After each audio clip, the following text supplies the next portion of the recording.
is Tuesday evening, so that means it is time for the Lockdown Coverage Podcast. Got my dude Blake hanging out with me. We got Wags hanging out with us. The first time on the show. It's only been the second show, but I mean, the first time on the show. There's going to be a lot of firsts for a lot of us. And, of course, me, Mike Tipton, hanging out with you here on the Prime Coverage Sports Network, doing a bunch of cool things out here. Make sure you check them out. Like, subscribe, wherever it is that you're doing all your stuff at. Now, guys, we had an absolutely phenomenal weekend in the NFL. Yep. Some of us did. Now I forgot my dude Wags was in Chicago. Heartbreaking loss over there for Dub. But before we get to that game, let's go chronologically now. All right. We got on these games on Saturday night and Saturday afternoon, depending on where it is that you're watching this from. The first game, the Denver Broncos defeating the Buffalo Bills 33-30. Bo Nix, somehow, some way, finds a way to become the greatest quarterback in Broncos history, hyperbole, and Josh Allen solidifies his legacy as one of the biggest all-time chokers, and now Sean McDermott is out of a job. Yes. Wags, what were your thoughts on that game and the way that game came to an end? Well, I mean, the bottom line is, I believe, first of all, I'm on the Side Action Podcast. We talk about sports gambling. I was on the Bills heavy in the game, so I'm going to give my bias right there. So when we talk about that big play later with the interception/reception, I do think Denver stole one. I mean, they literally stole a game, but obviously Josh Allen helped them out into the first half, fumbling the ball, throwing it backwards for 15 yards, giving them a field goal. You can't turn the ball over 5 times and win. But I thought I don't think the better team won that day. But in the end, what can you do? Denver came through, and I do think you're right. Bo Nix played a great game. He actually had great deep balls in that game. How he broke his ankle, I have no idea on that quarterback sweep. But in the end, they advanced. Denver advances. Buffalo goes home. McDermott's out on the street. So incredible game to watch, but not my result, but the result happened. Blake, what were your thoughts on that game? The way that the Denver Broncos win in overtime, 33-30. Man, like Mr. West said. Oh, and by the way, hi, Mr. There we go. Y'all can hear me now. Sorry. Yeah. How are y'all doing? Good. Had a pretty good weekend, but yeah, Josh Allen and Bo Nix, they had a pretty hard-fought weekend, like I knew they would.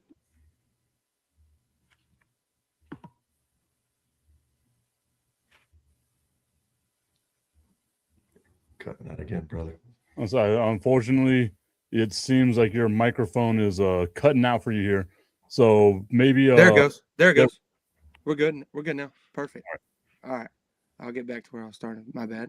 Can you hear me now? Yes. Yeah. 33-30 overtime win. Bo Nix ended up having a season-ending ankle injury. I don't think that's going to affect the Broncos that much. I did like the win, the thrilling field goal win over the Bills.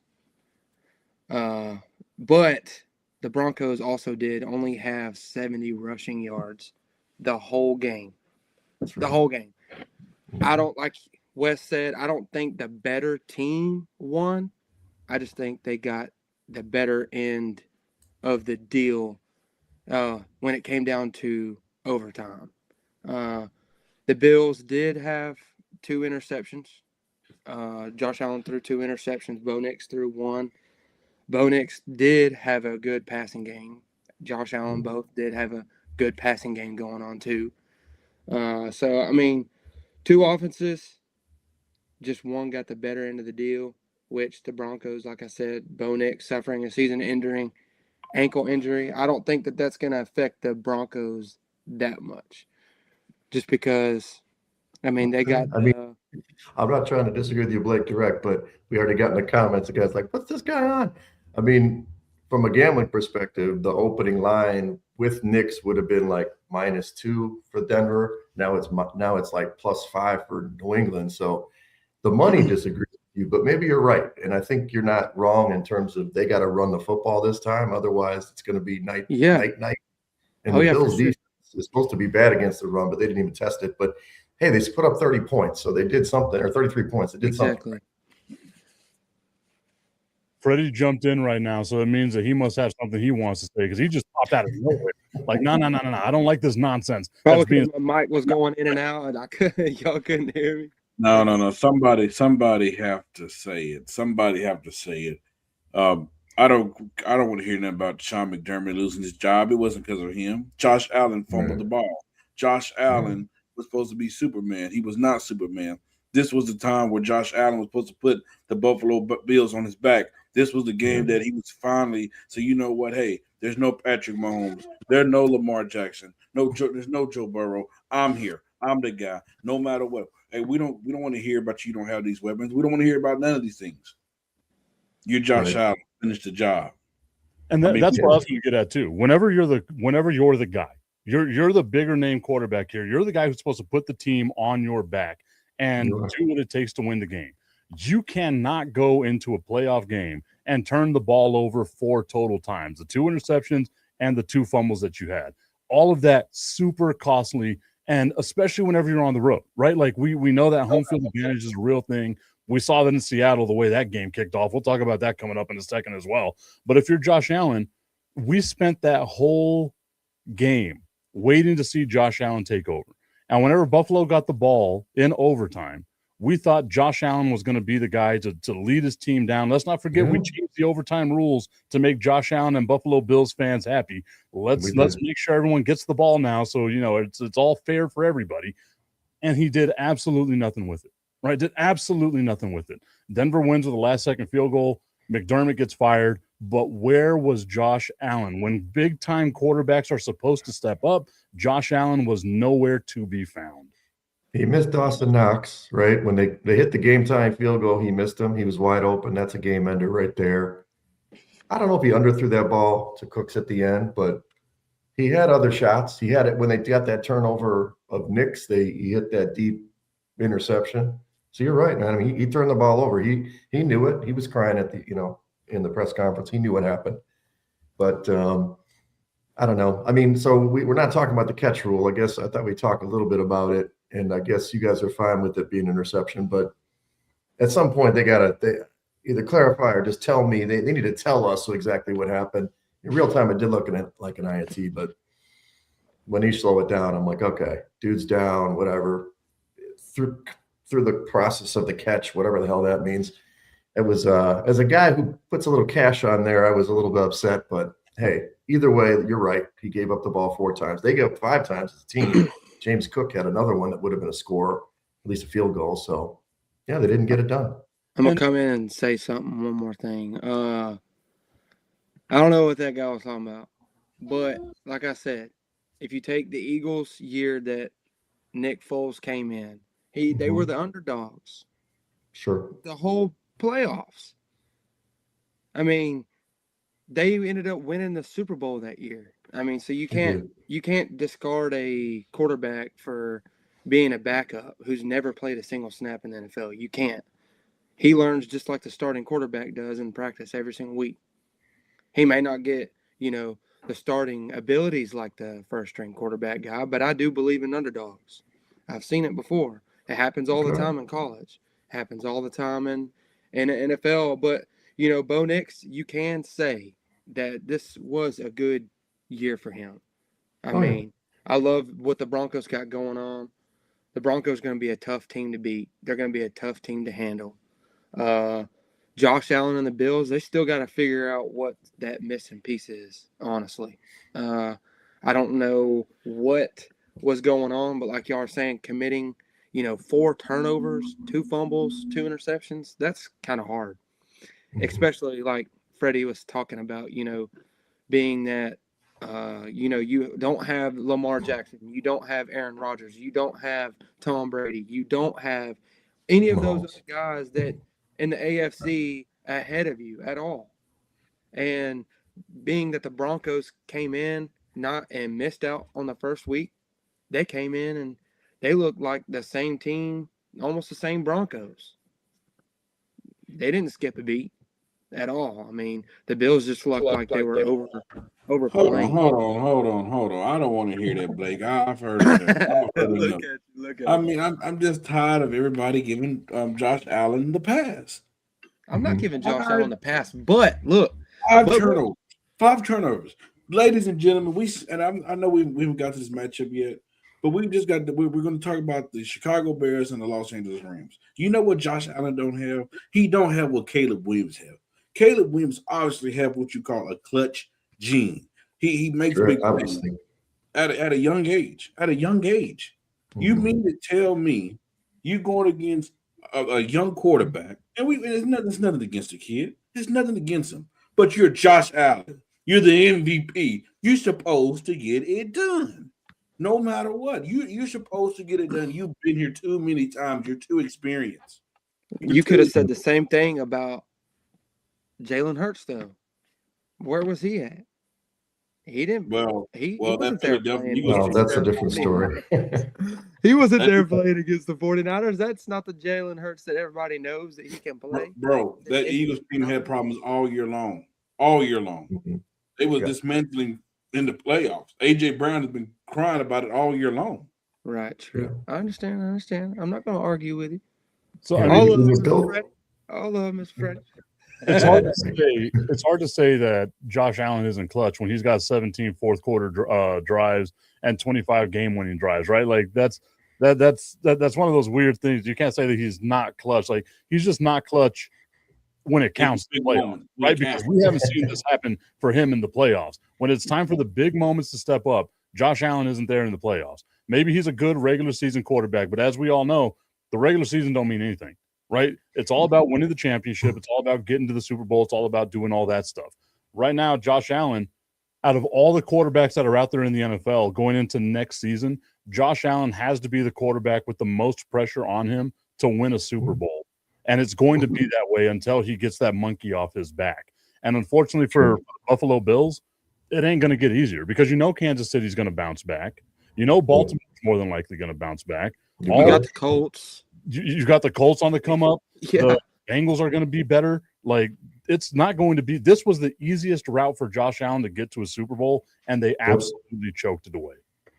And then, the bottom line is Allen, but I will say, not in his defense, but I don't think McDermott should have kept his job though, because they can't stop a nosebleed in the playoffs.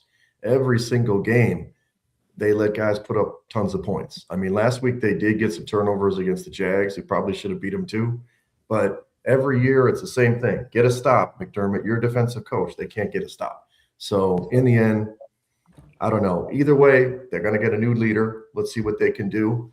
Maybe a defensive coach or maybe an offensive coach. I mean, they've got plenty of offense. It's just the defense. And like you said, the clutch gene, maybe they can't teach it, but at least they can put them in a better spot at some point in time. Hold on, Mr. Augustine. I see you like to go against. I see that you like to go at us in the comments. So it's my turn to come after you, sir. And I by no means, I don't mind. But let me, he said, and let's be real with Allen. He didn't have a receiving corps with everybody injured.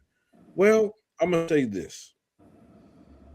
If we're going to get rid of McDermott, let's get rid of the GM as well. Yeah, he got elevated. He got elevated like that. He did a good job. I mean, let's just be honest. He should have been gone as well if we're going to get rid of McDermott. There's a report that McDermott went into office with management and said, hey, we do not have enough depth to compete in the playoffs. And this is the thing, right? Like that's been a thing that I've been hearing all weekend since this happened on Saturday, that Josh Allen didn't have a receiving corps. What did Patrick Mahomes have last year? And he carried the corpse of the Kansas City Chiefs to the Super Bowl, right? Like he drug a dead body behind him. And that's why they had nothing left, because he spent the whole year carrying a dead body all the way to the Super Bowl. So don't give me this whole, Josh Allen didn't have any receivers. And go look at Tom Brady in the years that he won the Super Bowl. Yeah, he brought guys in that were 6th-round draft picks. Who? They weren't even Julian Edelman, he wasn't known about. You didn't hear about Julian Edelman until Tom Brady got on the team. What about the tight ends? Well, he had Rob Gronkowski. That was it. That's it. That's it. That's it. That's all. Sometimes I feel like that's all you need. Sometimes yes, but you could say the same thing about Patrick Mahomes too. All he's got. Yes, he did have Tyreek Hill and he had Travis Kelce together, but after Tyreek Hill left, who did he have?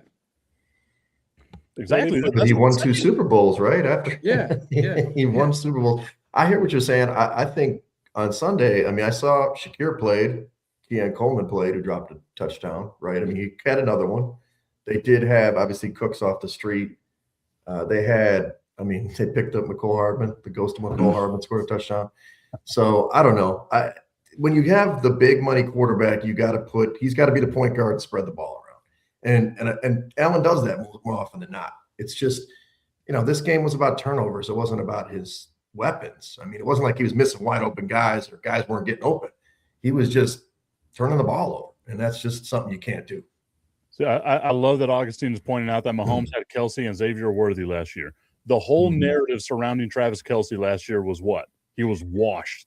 Absolutely washed. Everyone thought he was going to retire. Why would he come back in 2025? Kelsey is washed. Look what Taylor Swift has done to him. Oh, my Lord. So you can't be like he has Travis Kelsey, because we saw a legitimate drop-off in what Travis Kelsey offered from year to year going into last season. But you know what? That's enough about that. We spent way too much time talking about a team that lost. We got to give some love to the Denver Broncos. Sucks for them, though, that their quarterback goes out with a broken ankle on the second to last play on what has to be the weirdest knee I have ever seen anybody take.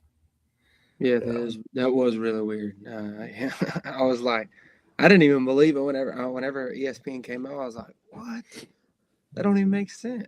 I couldn't believe it.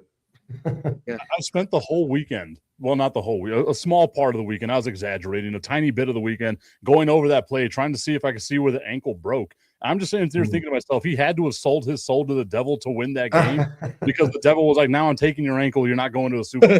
Like, that's exactly what this feels like for the Denver Broncos. But we'll talk about them and their matchup coming up later on this week.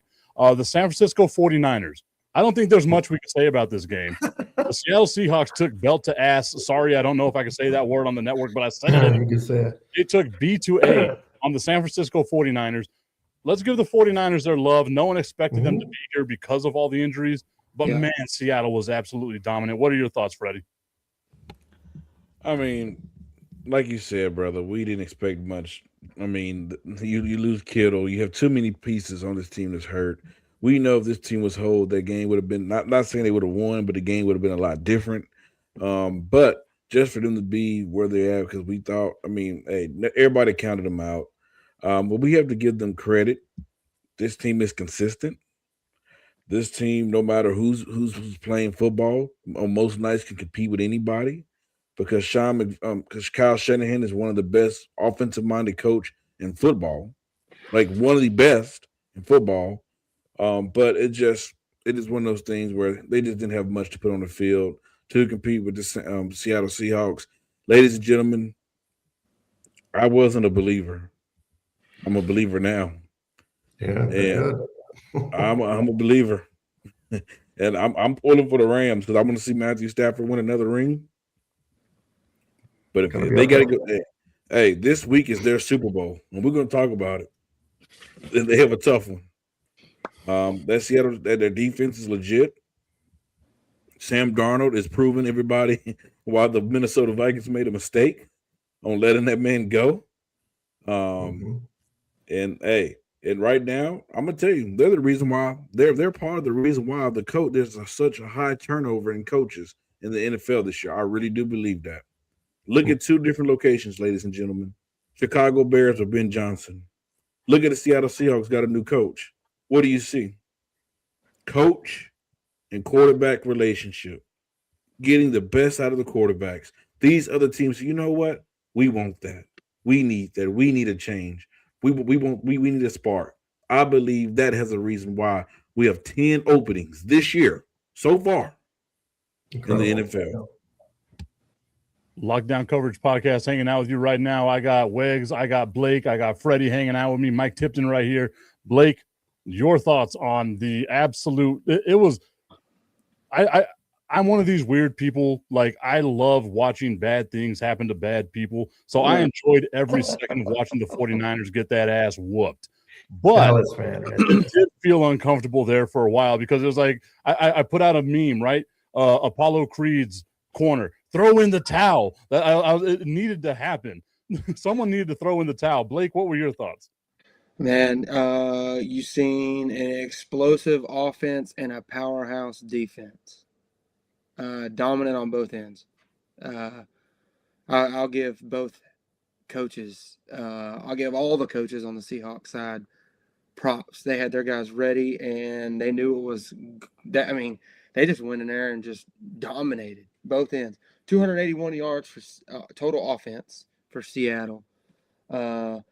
Rushing dominance. I mean, their Seahawks rushing game was phenomenal. I mean, the 49ers just couldn't stop it. I think that had to play in the factor with, missing some key players for 49ers and stuff like that, because, I mean, you've seen it through the season. I think, they had a better rushing defense in the season. So, I mean, like you said earlier, you got to give 49ers props where credit is due. They came into this game, I just didn't know if they looked ready or not. I mean, who knows? I mean, they still had 236 yards of total offense. That's not too bad. So they necessarily didn't have a terrible offense. But, I mean, when you have a defense that forced 3 turnovers in the whole game, that's kind of crucial. And 3 fourth down stops when you needed it. That's kind of crucial, especially like we talked about last week. For defenses, that's crunch time. That's where your defense is supposed to be getting down and dirty, playing hard as they can ever play. And so I think the Seahawks. I got the Seahawks going all the way for sure. Now that after what I seen on that against the Seahawks versus the 49ers, I mean, you can't help but take the Seahawks all the way. You can't help it. That's the defense that you look for when you see a Super Bowl contending team. That's the offense you see when you see a Super Bowl contending team. I mean, they're just ready. You can see. I mean, Sam Darnold's got that firepower, like he wants to go get it. That's what Josh Allen is missing, is something like Sam Darnold. I mean, Sam Darnold's just been ready to play all year. He's ready to prove people wrong. So, I mean, that's all I got to say. So, Wags, we're hearing it right now, right? There's the chatter out there in the background that Sam Darnold has taken that next step. Freddie said he's proven the haters wrong. He showed everybody a little bit of something.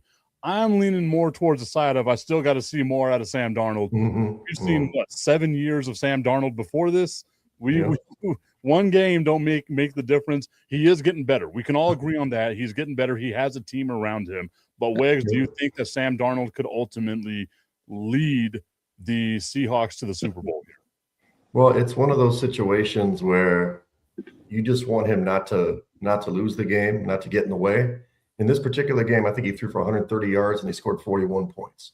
How often is that going to happen in a football game where your quarterback doesn't have to put up the big yards? If they get the effort from Kenneth Walker again, Charbonnet's out, ACL, that's a huge loss. But if they basically don't put the game in Sam's hands, they absolutely can win the Super Bowl. You've seen it before, not very often, but you've seen it with great defensive teams. So the Rams are the team that can do it. They can take them out. We'll talk about the matchup later. But look, this team, as I was going to say, 49ers took knives to a gunfight, right? They just did not have enough juice to do it. And the Rams do offensively. They've done it throughout the year against this team. But I do think when you look at dominance, because football's about dominance, Seattle has the team that can dominate the other team. They can do it on one side of the ball. And obviously their special teams with Rashid Shaheed is a different level that other teams don't have. I don't think the Rams have it. I don't think any of the other teams we talk, Patriots or Broncos, have it. So it's about him not losing the game, not making huge mistakes. Clue in CJ Stroud. You know what I mean? If he's not making mistakes and he plays mistake-free, does his reads, he's got a great receiver in JSN, he's got a good running back, then they don't need to have him put up 350. He can win it with 250, the Trent Dilfer method or whatever, back with the Ravens back in the day. So he can do it. I agree. I've been Augustine's telling us, I've been anti-Sam Darnold all year. Been going against him as much as I can. I kind of tease him.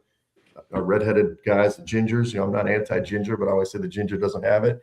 But he doesn't have to have it. Just play with it himself, make some plays, and don't lose the game, because that defense is going to win you and get you short fields all game long. I've said for years that Sam Darnold looks like a Lego fireman, and I stand by that. I do not think the Lego fireman is going to be able to win you a Super Bowl. He's prove me wrong. Like, I would love to see it, right? Like, I love a redemption story. I would love to see this happen for Sam Darnold. I'm just not putting money behind it right now. You know what I mean? Like, I ain't trusting that. You brought the mic up, Freddie. It looks like you want to say something. Well, I don't want to get too far. Sam Darnold had a good year, but if the Seattle Seahawks win the Super Bowl, it's not going to be because of him. Right. It's going to be because how elite this defense is, ladies and gentlemen. This defense, they have some dogs, they have some wolves, they have some coyotes, they have some hyenas on that defense. They are not afraid to attack. They are, when they hit, they hit. I was watching them the other day, man, and when the receiver catch the ball, the defender is right there. They don't miss tackles. They complete the assignment. If this Seattle Seahawks team win the Super Bowl, it's going to be because of this defense. And just like Wade said, this was said, don't lose the game. Don't go out there throw 2 or 3 interceptions in the game. Don't go out there throw a pick six. This defense will win the game. I will say this, though. We went into the Super Bowl last year saying that the defense was going to win the game for the Philadelphia Eagles, and Jalen Hurts put up a career game. So there is the possibility Sam Darnold makes it to the Super Bowl. He becomes Joe Montana or Tom Brady or somebody and just swinging that thing left and right. He does have JSN. We mentioned it. He's got some weapons, man. So there could be that possibility. We see like a whole different version of Sam Darnold out here throwing for 500 yards in the Super Bowl and having Super Bowl records. I'm not putting money on that. Like, there's no way I'm putting money on that. Okay, another game that happened. A game that I thought was going to be just a defensive struggle. I said it last week. A bunch of beefy men just slapping beef with other beefy men. That's what I thought it was going to wind up being. But the New England Patriots absolutely dominated the Houston Texans. I thought the Texans defense was good. I didn't want to give the Patriots their due, but they went out here and they got 4 interceptions off of C.J. Stroud. Blake, what was your takeaway from that game? Like we said last week, our prediction for that game still stood, other than I think me and you said something about the Texans. I'm pretty sure. I think me and you said the Texans were going to come up. I think I might have been the only one that said it. Anyway. Yeah, as a Cowboys fan, I will not root for Texas. I got family in Houston. I want them to be sad the rest of their life the way that I am. But anyway, Patriots defense had 4 first-half turnovers in a playoff game. 4. Like I said, we talked about this last week before it even came to the game. We knew it was going to be a defensive game. Either the Texans, D'Amico Ryan was going to have his defense ready, or it was going to be the Patriots defense and their defense was going to be ready. We knew that it was going to be a defensive game the whole time, just because you've seen the first game that C.J. Stroud did. Yes, they played pretty good. They played decent enough to win the game. Yes. But their defense stood out. That's the same. I mean, we didn't get to see the Patriots play. So, I think, like I said, I think they got the defense again, like the Seahawks. I mean, you kind of got to put them in comparison with the Seahawks. They got a defense. They just have that defense. I mean, especially if your team comes out and they look more than ready to play, and 4 first-half turnovers, that's a big plus. I mean, you got all pluses on your side, especially when that happens.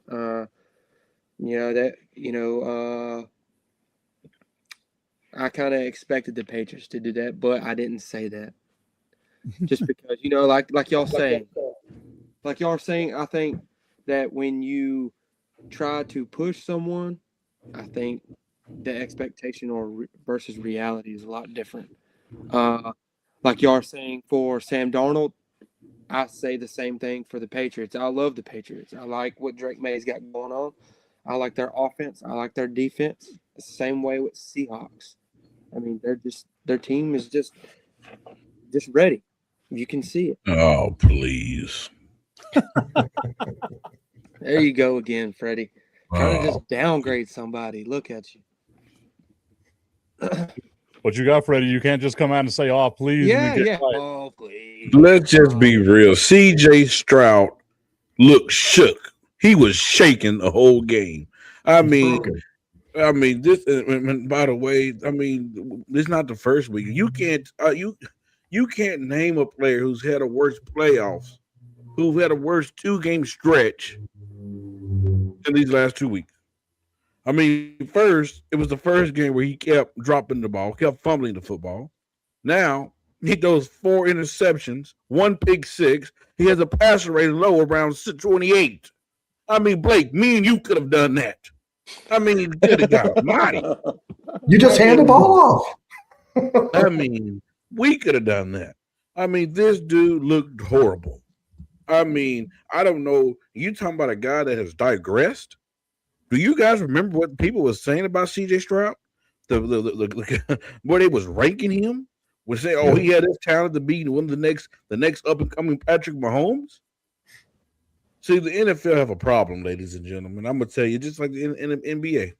Anytime there's a top 3 draft pick in the NBA, we're so quick and so fast. Oh, here comes the next LeBron James. Now we have an up and coming quarterback. We want to put the pressure on them. And say, oh, here comes the next Patrick Mahomes. Ladies and gentlemen, it takes time. It takes greatness. You have to have it in your genes to be that. And right now, C.J. Stroud, he looks shook. And I mean, he looked shook the whole game. Freddie, if you redraft today, would you take Bryce Young over CJ? 100%. Yeah. 100%. I remember 2 years ago you weren't saying that. Yeah, I agree. this that is kind of the statistics you look at now too, like you're saying. Hey, and same thing we can say about Caleb Williams and the kid and John McDaniels in Washington. Everybody kept saying, "Oh, they should have took McDaniel. They should have took McDaniel." Hey, it looked like Chicago is happy with their pick. They are not complaining, ladies and gentlemen. But like you were saying earlier too, Freddie, you got to put this into perspective too. Like you were saying, it's the coach and the quarterback dynamic. If you got a coach that can just get in and coach a quarterback, that speaks a lot of volume. That speaks. That's where the NFL has come to. You can, I mean, people are looking for the Tom Brady's. That's what they're looking for. You want to go out and pick a guy in the 7th round, and you want something out of him. So you like you're saying, you get a guy that comes in there. Bryce Young, yes, it took him some time, but did he understand the offense after that? Yeah. I think they're going to be a tough team to beat in a couple years. Blake, I really do. Team, brother. I really do think look at me. The Panthers really didn't have anybody but a rushing game. And they relied on a quarterback that nobody even expected to do that. Nobody expected Bryce Young to do that. Nobody did. And they went in almost with a losing record to the playoffs. Yes, the NFC South ain't that hard. I said it wasn't almost a losing record. It was a losing record. Yeah, well, here's what I'll say about that game. Look, Houston defense, 5 sacks, 3 forced turnovers. They only got 13 first downs, the Patriots. The defense did more than most defenses do. I don't know why they didn't go to Davis Mills. I was calling for it after last game. I know he's a kind of a washed guy, whatever. He came in, was 4-0 with that team. You know why? He hit the guys, handed the ball off. I mean, if they didn't make those turnovers, the Wings scored 28 points. Obviously, had the pick 6. They had Booty made a great catch in the back of the end zone. That broke the game open. And yes, they still had a shot, 21-16 with, the whole 4th quarter until, obviously they had a chance to come back. But it's a shame because I am so Team Houston D. I mean, I love that defense. It reminds me of 85 Bears. Love watching that team. Anderson's a beast. I mean, those guys are great. It's just a shame that they didn't have the stones to just say, look, it's not your day. It hasn't been your playoffs, like you said, Freddie. Let's go another way. Maybe he comes back in if Mills gets hurt, because just like the Seahawks, you put a situation, let that defense work, put up 16 points, you win the game. That could have been what Houston did, but hey, I get it. They got contracts, and Ryans didn't want to give up on the kid, but like you said, I think he's broken. I don't know what's going on in his eyes, his face. I don't know about him personally. Maybe he's on drugs or something. I have no idea. When I saw him play the Steelers and he's taking snaps in the chest and not knowing the snap count, I am sitting here screaming like, what is the matter with this guy? And I kind of saw the same thing with the way he's making just terrible decision after terrible decision. And by the way, Blake brought up a great point. I want to point this out. Maybe D'Amico, and I think D'Amico Ryans is a good coach. He is. But, ladies and gentlemen, I think it's time to have this conversation. Maybe, and when you it's time to pick a coach. Maybe when you have a young quarterback, you might need to have somebody that's an offensive minded type of guy. D'Amico Ryan is a defensive minded coach. Not saying that he's not a good coach, but maybe he'll work more with a guy like a Matthew Stafford who's been in the league for a while.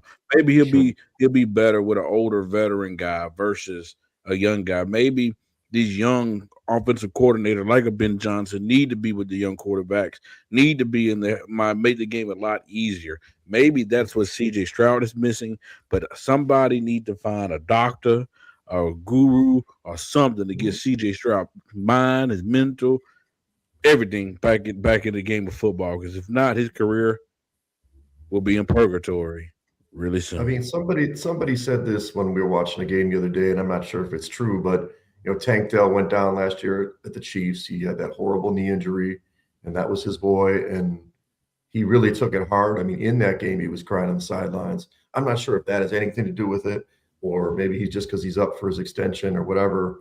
But I hear you, Freddie. I mean, the guy's got talent, but it's between the ears. It's not in his arm or shoulder. I want to play devil's advocate here, right? Because the weather conditions were not great. That was a blizzard that the Houston Texans, a dome team, were playing in, right? True. And whenever you go into this blizzard, you also went in there without your weapons, right? We're talking about Tank Dell. Tank Dell was injured going into this game, right? Nico Collins was injured in this game. Those are two really good wide receiving options that you just didn't have, right? I get it, the 4 turnovers, it's a bad look, it's all this and that.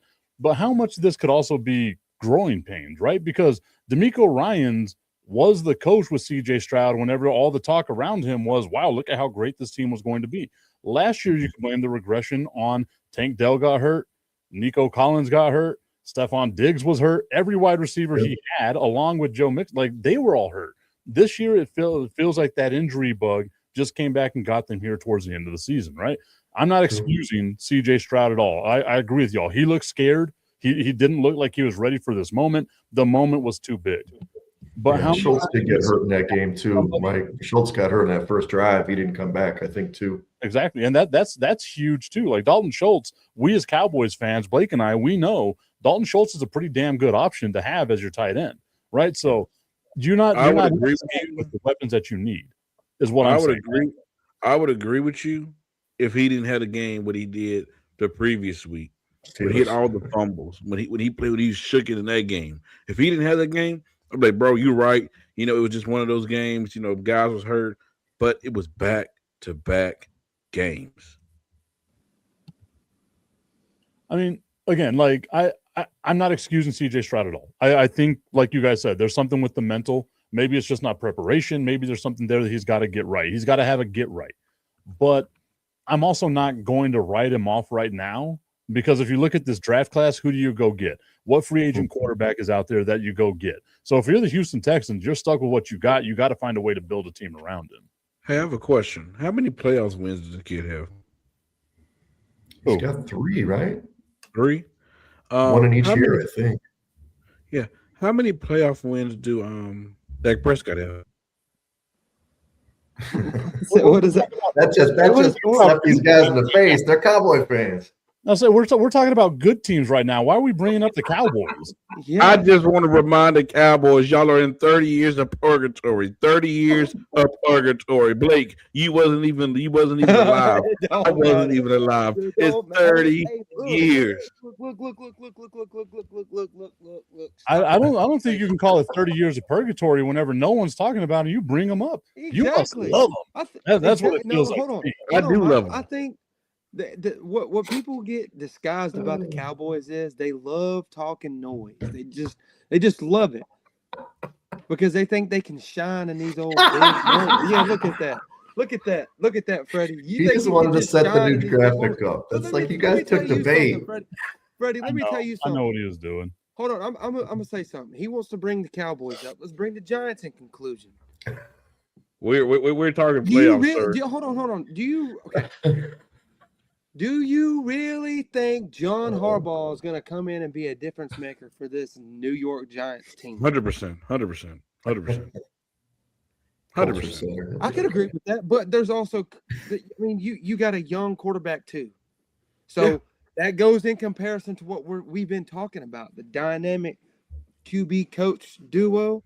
We got it. Is that going to take effect? Because look, I can tell you this: the Ravens had John Harbaugh with Lamar Jackson, with Derrick Henry, with a good defense, and they still couldn't pull it off. You know why? Still couldn't. Do you know why? Do you know why? Because it's not the Giants. No, they don't have what they don't have what Big Blue have. See, there is a difference between Jackson Dart and Lamar Jackson. Maybe John Harbaugh is not used to a running quarterback. Let's remember when he won the Super Bowl with Joe Flacco. Joe Flacco was a stationary quarterback. So now you have Jackson Dart, who has an arm just like any other quarterback, but he is mobile as well. This Giants team have a pass rusher. They have a defense. 1 year. The offensive line has gotten better. You have Neighbors on the other side that's been better than any receiver that Lamar Jackson's ever had. And then, no matter who you put on the other side of Neighbors, it's going to be better wide receiver core than what the Ravens says. So, yes, New York, stand up. We coming, baby. Big Blue, baby. The Big Apple. We coming. Let's go. Freddie, you're in delusion. Last week you said you were a Rams fan. Like I'm confused right now. Yeah. Hold on. He's a player fan. He's a player fan. Tip. I'm a Rams fan because I was born in California. But the Giants is my team. I believe Big Blue. Not the Star Blue, the NY Blue. See, that's where people got wrong. You stick with one team and you ride it all the way out. I'm a fan right now. And when it's over, discriminates them for the rest of their life. It don't matter. No. Can we talk about a team that was in the playoffs and how electrified crowd? We're talking about the Cowboys and the Giants right now. When we got more playoff games, let's talk about. I'm sorry you cover your ears. I know it's bad for you, Wiggs. The LA Rams go into Chicago, another snow game, another cold game. I was rooting for the Bears hard in this one. Yeah, but the Rams wind up getting the win in overtime, 20-17. Caleb Williams showed me something on that last throw where he's able to get a touchdown off his back foot, throwing it 50 yards into the end zone, right into the waiting hands of the receiver, and then throwing one of the worst interceptions I've seen a quarterback throw in quite some time. Wags, you had to go through all the emotions. Take us through what happened in that game. Well, first of all, it's been a roller coaster season. You don't come back and win 7 games in the fourth quarter overtime. And your heart, I get a heart check after last week. And then this week was the same. Look, I knew the Rams were a good football team. I do think McVay entered this game. I don't know what he was thinking. He should have just run the ball, goddamn game. He waited. He played the first drive. He ran the ball. They ran great. He waited till the fourth quarter to run the ball. For a couple of quarters, we had a shot. It's been an amazing season, magical season. I know this defense isn't that great. They're going to get better.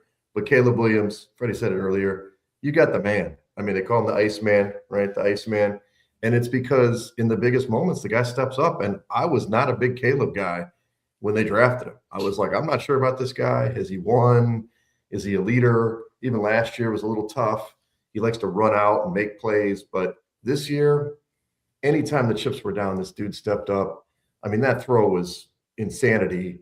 It wasn't a great throw, the interception. I think DJ Moore gave up on the play a little bit if you watch the replay. It still was – I wish they would have just, grounded that one and go to the next play because they had the Rams on the ropes. But, hell, great season. We had an amazing season. The entire city was electric. I've heard from people that I didn't even know they watch football anymore, that I live in London. I'm a Bears fan now. I'm like, okay. Come on back to the bandwagon. So future's bright, and taking the Rams to the brink, whether they or Seattle goes to the Super Bowl. I mean, we gave them a real good scare, and I think next year, a little more defense, we'll be in the NFC Championship game for sure. Freddie, what are your thoughts on that game? Once again, the Rams beating the Chicago Bears in Chicago 20-17 in overtime. I have a feeling me and Wiggs is about to have a welcome to the Prime Coverage Sports Network moment right here. Ladies and gentlemen, boys and girls of all ages, the Bears will win the Super Bowl in the near future. I can see it. But if we talking about last week game, we seen greatness. And I'm speaking in terms of Sean McVay versus Ben Johnson. Is it Thomas or Johnson? Johnson. Johnson. Okay. And Ben Johnson's a great offensive coordinator. We seen what he did down there in Detroit. And he made some rookie mistakes in this playoffs. The first drive down the field, instead of him getting his points, what did he do? He went for it. Interception. He stood by that. He consistently went by that motto, and he costed him. Sean McVay, during the game, I was like, man, they got to be more aggressive. But, hey, he showed that he's that veteran coach. He trusted his defense.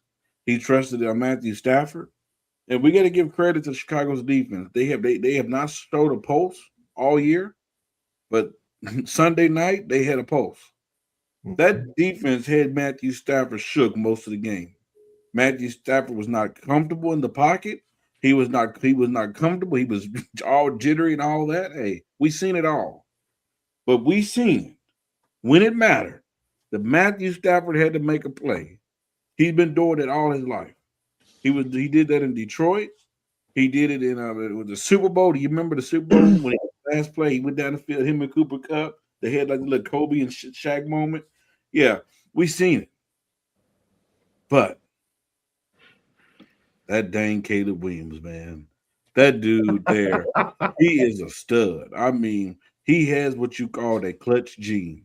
I mean, you thought the game was over. The Rams brought pressure, bringing 3 defenders. The kid is running 30 yards backwards. Oh, the game is over. The game is over. The game is over. He chunks it downfield. Freddie, in the bar when that happened, I wish there was a camera on it. I mean, everybody just going crazy. I'm hugging strangers. We're high-fiving. I mean, it's happened all season, but that was just a 51 yards in the air with that pass. Oh, there's only one man that I can make a play like that. There's only one man. And that man is Aaron. That was an Aaron Rodgers type play. That was that type of play that he would have made. Chicago, you should not feel bad. You should be proud that you finally are about to be out of purgatory. You finally are out of mediocre. You finally got a pulse. And that's Caleb Williams. His swagger is meant for Chicago. His attitude is meant for Chicago.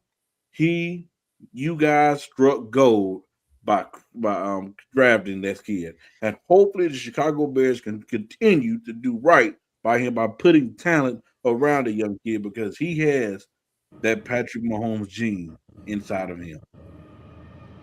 Blake, what are your thoughts on this game? I like what y'all are saying, especially Wes. I know this is Wes's team. There's not a soul or a part of my body that could ever hate the Bears.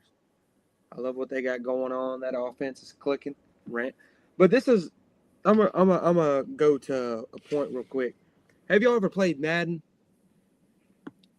Yeah. Okay, whenever you can hit equal team, that's what we seen on that night that the Rams and the Bears played. Those were 2 equally matched teams. No, it wasn't. Oh yes, by far. Oh no. Yeah, in the playoffs. Those are the 2 most equal teams that you will see in the playoffs. Blake, yes. Don't come on here. Don't come up here. Matthew Stafford, 20 for 42. Caleb Williams, you want to know what he threw for? 23 for 42. Caleb Williams had 257 yards passing. Matthew Stafford, 258 yards passing. Yes, he threw for Matthew Stafford threw for 0 touchdowns. Kyron Williams ran for 2. They had 87 rushing yards. Okay? Yeah, he had a good game. I mean, DeAndre Swift for the Bears, 76 rushing yards. He might not have done much, but he did enough. Those are 2 equally matched teams. I do think the snow probably helped them. The Bears. Time of possession. Thank you. Wags. Please educate the young buck here. Where do you live at, Biggs? You live in Chicago? Chicago. I live in Chicago. It's minus whatever outside. It was cold. Rams are a dome team. Stafford's 1-9 before that game in below All 20. I heard last week, it's cold. It's cold. The Rams can't handle the cold. The Rams are the underdogs going to this. The Rams But you know what, Freddie? cayenne pepper in their cleats. Let me tell you something, Freddie. Blake. Let me tell you something. Let me tell you something, Freddie. The Rams are going to be packing next weekend. That's all I got to say. We'll get into that. That's all I got to say. Hey, The Rams are going to be packing. We got some breaking news. We'll be packing. The Rams. We got some breaking news real quick. And I thought it was appropriate to lockdown coverage. Does it out of the NFL.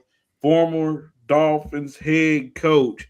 He will not be a head coach this year. It's looking like that he's going to be an offensive coordinator for the Los Angeles Chargers. He's headed up there with the other Harbaugh brother.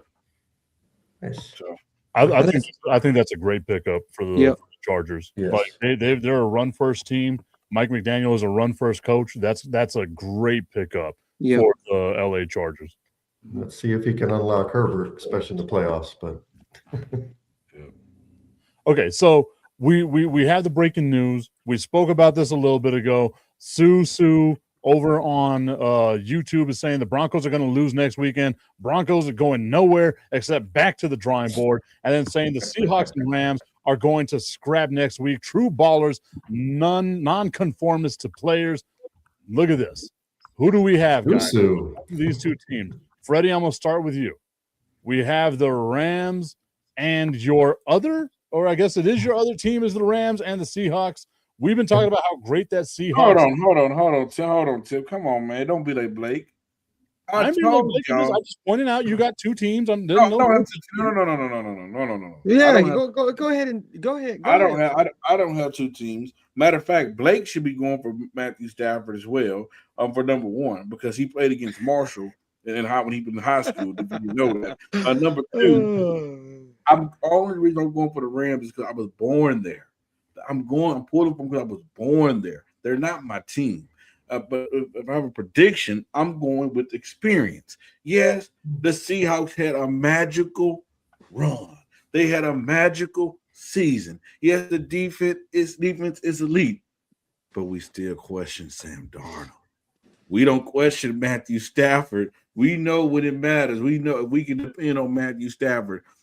Tip, let me ask you a question. Did you, by all means, when the Rams needed to make a play, when they needed to go down the field and score, were you afraid that Matthew Stafford had the ball in his hands? No, I mean I'm with you. Like I like the Matthew Stafford thing, but we've also seen Matthew Stafford fail a lot more times than we've seen him succeed. That's in Detroit. This is what about the Rams? What about in the Rams? We've seen him choke in the playoffs with the Rams. When? How they've won one Super Bowl in the 4 years, 5 years, 6 years he's been there. He's done He's done a lot more than a lot of quarterbacks. He's done more than Josh Allen's done. He's done more than Aaron Rodgers have done. He's done more than a lot of quarterbacks. And we would look at both of those quarterbacks that you just mentioned and say they are choke artists in the playoffs. And that but I mean, what have you done for me lately? I wouldn't say that Matthew Stafford is a choke artist. I wouldn't go that far. No, and I'm messing with you too. I'm just trying to get some streams right there. Matthew Stafford has more comeback victories in the NFL than anybody does right now, right? So a lot of that's about longevity, but I mean, come on, it's Matthew Stafford. I'm with you on that. Like the experience factor is going to play a big. He got the best wide receiver tandem in football, and Hookah, and you got Devontae Adams. The Rams defense is no slouch. So you have Sean McVay, who's an offensive-minded coach. He's a guru. He's smart. He's been here before, and they smell blood. And when you smell blood, and when you nose right there to see, they see that trophy is right there, and they were reaching out to that trophy, and they going out there, and they say, "Sam Darnold, here we come out to play, come out to play." I got the Rams winning, 24-21. A Matthew Stafford game-winning touchdown. The Seattle Seahawks will be leading most of the game. But a game-winning touchdown for Matthew Stafford. All right, Blake, what are your thoughts on this game? Who's going to win between the Rams and the Seahawks? I'm sorry I couldn't hear Freddie talking with all that mumbling he's got going on over there, but this is going to come down to turnovers and a defensive game, really. I mean, can the Seahawks ultimately live up to the hype that their defense is giving week in, week out? Can they? Can they provide that? But can Matthew Stafford be the veteran quarterback and not choke? Can he do that? Can he do that? Can he go in and not choke? Can he not go in and choke, Freddie? Tell me what it is. Why are you leaning like that? Get back up in the camera. I want you to see that New York Giants. Of course he can. Of course he can. We've seen it too many times. We've seen it this playoffs, Blake. What are you talking about? It don't matter what Matthew Stafford looked like through the first quarter. When the fourth quarter comes to the playoffs, he hasn't seen a real defense. What? He hasn't seen a real defense. The Chicago Bears wasn't a real defense last week. People was not raving how their defense looked last week. They play decent. Look at me. Look at me. They play good, but they're not the same. This is Seattle. Seattle's 1-2 with Houston. Exactly. You're talking about the next Legion of Boom comparison. No, I agree. Comparison. Wiggs, were you guys in Chicago not saying how impressed you guys that your defense finally showed that they had a pulse? Yeah, we played great last week. We played great. Yeah, but I mean that's two separate questions. We're talking about what we all know is a great defense in Seattle and a defense that finally showed that they were alive. Those are not two. Those are not exactly that went into overtime. Went into overtime and won. And they almost let it slip away. Almost. Well, no, they didn't almost let it slip away. Oh yeah, for sure. The Bears, like I said, like I told you last week, it was going to come down to crunch time in the fourth quarter with 2 minutes left. Let me ask you a question. Who you trust more, Sean McVay or Mike McConnell? I trust McVay more. I trust McVay more. But I want to tell you, I want to lay out some stuff for you guys for my take on the game. The first two games these two teams played, they were great games. Both of them were good games. They didn't sack Matthew Stafford in either of these games, which was crazy to me when I look back at it. So I think they're going to get to him this time. I don't think it's about Stafford choking. I don't think he's a choke artist in the playoffs. But is it going to be it's the Rams defense? What are they going to do? They gave up 160 yards to the Bears last week. They've given up 150 yards in both matchups against Seattle. You got to stop that run. If you don't stop the run, they're going to set up the play action pass, and Darnold's going to have easy throws. So I don't disagree with you, Freddie. I think they're going to lead most of this, Mike. They're going to lead most of this game, Seattle. I flipped because I thought the Rams were going to win the Super Bowl 3-4 weeks ago. I'm not impressed with the defense right now. They have to come up with a better effort. If they do, we know the offense is going to be there. They're going to put up some points. But if that defense can't stop that Seattle run attack, it's good night. And so did you say Matthew Stafford didn't get sacked? He has not been sacked in either of these matchups this year against Seattle. Against games, Seattle. He was not sacked. Against Seattle. He wasn't sacked once in either of the matchups. So I believe that they'll get to him this time. I think one way or another, that Seattle defense is going to be licking chops, ready to go. But to me, it's on the Rams D. If the Rams D can slow down the running attack, they'll win the game. If they let them go for 150 yards again, Seattle's going to win the football game. You alluded to it a little bit earlier that there's one thing that's going to work in the Rams' favor right here, and that's the ACL injury to Zach Charbonnet, right? That's a huge injury if you are the Seattle Seahawks because you are a run-first team. You want Sam Darnold to be a game manager, right? That's how you want it to be.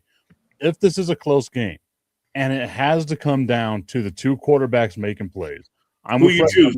There's one quarterback that I'm trusting here because I've seen it happen year after year after year. And that's no slight on Sam Darnold. He's had an amazing season. But if it comes down to that, I am leaning with the Rams. However, I think home field advantage is a real thing. Playing in Seattle is tough. That defense is good. I mean, great, if not one of the greatest that we've seen. They can really prove some doubters here. They can make some – they can change a lot of minds. They have the ability to do this. I just don't know if I trust Sam Darnold, so I'm leaning more towards the Rams. But I will say, according to Susu in the comments, she doesn't like Sean McVay's face. We should. I don't blame her. He has a very punchable face. The face he made on the sideline whenever Caleb Williams dropped that dime and he looked like he had saw a ghost. It was. I want that to be my screensaver. Hey, ladies and gentlemen, I want people to know that Blake right here. I know Blake personally. Blake was a dog back in his day. Blake, tell him it's nothing like the Texas boys. Is it? Am I right, Blake? Am I right? It ain't nothing like the Texas. No, Matthew Stafford is a Texas. Okay, but look. He's a dog. Look, Freddie. I love Matthew Stafford, and I love what he's done in the NFL. But like each of those three guys, Michael, Wes, and even you said it. What Seattle defense is going to show up to play? Is it going to be the hype defense we've been seeing all along that everybody's been giving high praise, high glory, all kinds of, they're the next Legion of Boom. This is the best defense we've seen in ages, okay? Or is it going to be the defense that Wes was explaining, where they're not getting pressures to Matthew Stafford. They're not getting after Matthew Stafford. They're not going in and getting sacks in crucial moments. Are they giving the game away, or are they going to take the game? That's what's going to factor in on who comes out on top and goes to the Super Bowl. And I don't think they're going to touch him. They not going to touch him. Matter of fact, they get close to him. His cologne. But look. I'm going to give my prediction. I think the Seahawks are going to beat them by a touchdown and a field goal. 10 points? Points, huh? Yes, sir. That's a lot. Man, I call. But we can all agree that this is the Super Bowl, right, guys? I mean, do you think any of the other teams are deciding to beat these teams? Sure. Come on now. Well, hold on. The Patriots could do it, huh? If the Patriots get there, that will be a matchup. I'm not going to disrespect the Patriots team because they have a defense and they have offense. Would you want to see a rookie quarterback go into the Super Bowl with? I'm more afraid of Drake May than Sam Darnold. Sure. He's a better quarterback. I'm not going to argue with that. Yeah, I mean, I can't argue. First season, he's already almost leading his team to second season. Yeah. And he's leading his team to the playoffs since Tom Brady. I mean, come on. And you got a defense that can back it up because they've proven it all season. Right. They've proven they got a defense and they have offense. Let's talk about it, right? I don't think anyone's giving the Denver Broncos a chance here because it's Jared Stidham at quarterback right now. It's not Bo Nix. But I think even with Bo Nix, the Patriots were going to probably go into Denver and win that game. I just feel like the Patriots are the better overall team here. Is anyone going to give the Broncos a shot here? Like, do they have a snowball's chance in hell? Blake. I don't think they have a shot. I mean, 5.5 is the spread right now to the Patriots. I would probably take those points if I was Denver, just because they're going to play, and the defense didn't play very well against the Bills. But I think they're going to play spirited on their team. They're going to, Peyton's going to have a very good game plan, but in the end, they're going to lose the game. They're not going to have anything in the fourth quarter. The dude hasn't thrown a pass since 2023. I mean, it's rough, but. Yeah, I agree. I got the Patriots. All right, Blake, let's Broncos, baby. Broncos. Yeah, he thinks the Broncos got it. I love underdogs. And like I tried to explain to y'all, I love watching underdogs just tear it up. Man, I was laughing my ass off whenever Nick Foles took the Eagles to the Super Bowl and won. Because nobody believed in him. Sometimes you got to give faith. Sometimes it's a little bit of faith. A little bit of faith. You know what I'm saying? You got that, Freddie? You ever heard of faith? Just a little bit. Just a little bit. Like, hold on. I got a public announcement for the Prime Sports Network. Starting immediately, we must do drug tests. So everybody take a drug test in the morning because of this dude right here. Tim, I'm sorry, brother. I'm sorry. We got to get tested because the stuff that's coming out this man's mouth tonight is just crazy. Really? No, man, no. Freddie, look at me. Look at me. Hey, Wiggs, when was the last time he threw a football again? 2023? 2023. That's almost 2.5 years ago. That's fun. Brother. Let it be. Let it be. Let it be. Like, The But let me only tell you shot something. they've got, I just got to tell you something. Blake, this is for you. The only shot they got is May has been sacked 10 times in the first 2 games of the playoffs. He's fumbled 6 times. They've lost only 3 of them, which is fumble luck in their way, and 2 interceptions. So Broncos could probably get to him and get some turnovers. That's the only way they're going to win the game. Blake, I got to say this. I love an underdog story. I genuinely do. I think everybody does. But this is a 6 feet underdog, right? Like this dog has been dead and buried. It is gone. There is no way, no chance in hell. Like Vince McMahon walking out right now, $1 billion Vince. There is no chance in hell the Denver Broncos are winning this. I very rarely say that there's like a guarantee in sports because I think the ball, like anything can happen. This is not going to happen for the Denver Broncos. Jared Stidham is your quarterback. I guarantee you didn't even know what roster Jared Stidham was on until you learned this week that Jared Stidham was a Bronco. I had to look up the spelling of the name, to be honest with you, because I misspelled it the first time I wrote it out. So remember it. Stidham. Stidham. That's right. Because guess That's what? right. Hold on. Let me just prove this point to you. Oh no. Both defenses rank top 5 in points allowed per game, setting up a potential low-scoring game, field possession battle type of game. If Stidham plays close to Nick Foles type of game situation and game type. Foles went off. I love a good caveat, but that if is carrying a lot of weight. I love it, Michael. I love it. Hold on, guys. I'm getting a phone call. Yes, I'm having people come get drug tested to be a part of the network. They're going to send it to especially Blake Hicks. He need to be drug tested maybe 2 or 3 times. We need to make sure it's accurate. Oh, please get out of here, Blake. Get out of here. That is. I love the criticism, man. I love it. I love the criticism. The big thing, Blake, is that when the New England defense has what is his name, Chris Tonga and Robert Spillane in the lineup, they don't give up rush yards. And Denver's got to run the football to give Stidham a chance. They've given up like 30, 35 yards a game in the playoffs, 34 yards a game against not great offenses. Denver's probably a better offense with Knicks. I don't know, man. Going to be a tough one. I'm going to be rooting for you, though. I'm rooting for you, baby. And I'm with you, my dude. Like, if the Broncos can pull off the impossible, you come on here next week. You just spend the first 5 minutes talking your crap to us. I am with it on this, man. I think we would all agree. I got no problem, Jenny. But look, listen, I don't want to hear it from y'all because I went for an underdog team. I don't want to hear it. Don't want to hear it. You bet not switch your drug test results for Blake. You bet not, because I know he owns something. No. Well, that's the thing. I don't know how much I'm gonna be here. My whole entire 10 and a half years I've been in the oil field, so I promise I'm not on nothing. I'm not smoking nothing. I'm not snorting nothing. I ain't jacking nothing. But I tell you what. I tell you this, Freddie. I tell you what. If Stidham comes out and dominates that defense, that just group chat that CJ Stroud could have done it if things could have been different, like Michael has said. If you take into account the injuries that were at effect at the Texans game, take that out.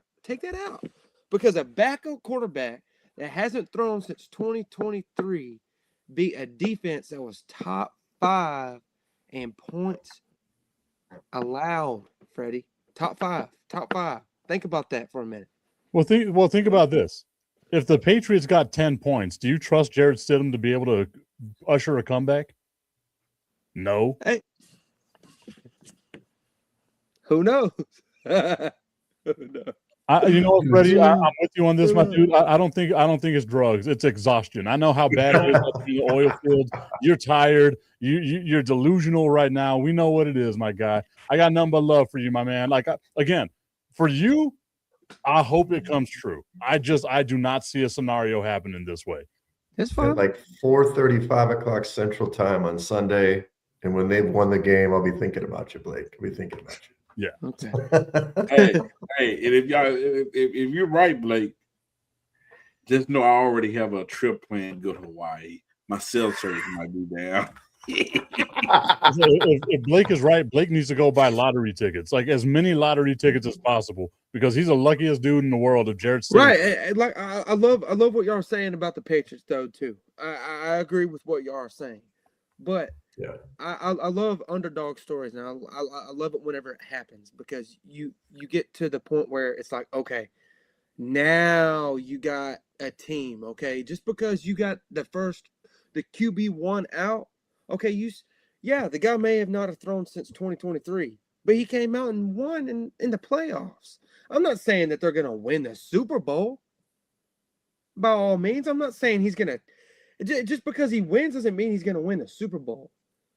I'm just saying I love underdog stories, and I love when it happens, because people's eyes just they glow a different way. They're like, oh my gosh, did you see that? Did you see that? Dude, I was rooting for the whole of the team. But guess what? You get an underdog story. I love underdog stories. It happens all the time. They call it a Cinderella effect and March Madness. You see it all the time. And I'll tell you, I little told you at the tiny beginning D1 of schools the coming in there beating powerhouse. Man, it happened to Duke. It's happened in North Carolina. It's happened to Kentucky. The teams that you would never imagine just come in and play absolutely great. I will say, I know you guys aren't as into the betting stuff as I am, but I do think going to this game, the Broncos would have been the favorite, right? They'd have been at least 1 or 2 point favorite, and now they're a 5.5 point underdog. That's not right. That's not right. So that's too big of a move. I think they should have been more like a 2.5, 3 point favorite. They shouldn't be 5.5 point favorites on the road, right? Are you asking if they didn't get hurt? Would they been the favorite? Yeah, if Bo Nix didn't get hurt, it would have been up by the favorite. Point, yeah. I still think the Patriots would have been the favorites. On the road? I don't know. Oh, man. I don't know. At worst, to pick them. It moved like 7 points. Hey, I think the Patriots are a pretty good team, but they also haven't played much, right? They obviously saw C.J. Stroud's worst game. The Chargers don't have an offensive line, and they did have the easiest schedule in the NFL this year. So I don't know. I don't think Denver's defense is playing where it was. Like after the bye, they gave up some points, against good teams. So I don't know. I'm just telling you from a betting side, they definitely would have been a short favorite. So there you have it, y'all. We are split on the Rams and the Seahawks, and we are 3-1 on the Broncos and the New England Patriots. That one, again, I'm rooting for that one, but I just don't see that one happening. So hopefully it does. For you, my dude, I hope it does. And like I said, if it happens, we will give you your flowers. You come on the show next week, and you get to just brag about how much smarter you are than the rest of us. No, it ought to never be like that. But you better, because I would. You better, because I would. No, man, y'all. Freddie would have a new thing behind him. He's got a new background. Sure I'm smarter than these guys. You're right. I sure would. And I dang sure would never put a New York Giants. Hold on. Tim, I want to introduce a new member to the show real quick. I just recruited him to the network. He's about to pop on real quick. Give me 1 second. Let me add him to the screen real quick. He's the newest member to this podcast. Hold on, There he is. The newest member to the Lockdown Coverage Podcast. You can see him every Tuesday at 7 p.m. He already looks like he's wrong. Yes. He got 2 Super Bowls ever since the Cowboys have won one in 30 years. So he's doing something right. And why you got to always be against the Cowboys, man? Is that a Cruz jersey? Whose jersey is that?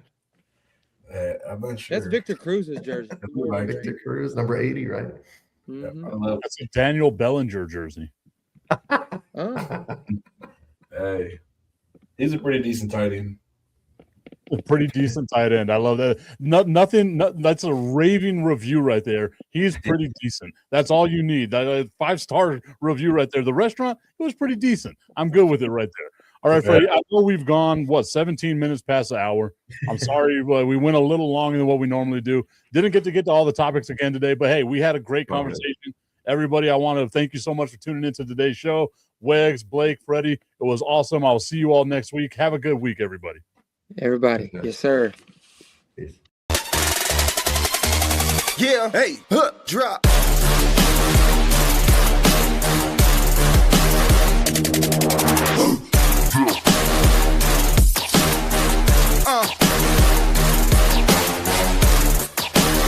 Prime Coverage Sports Network. Real coverage, real conversation.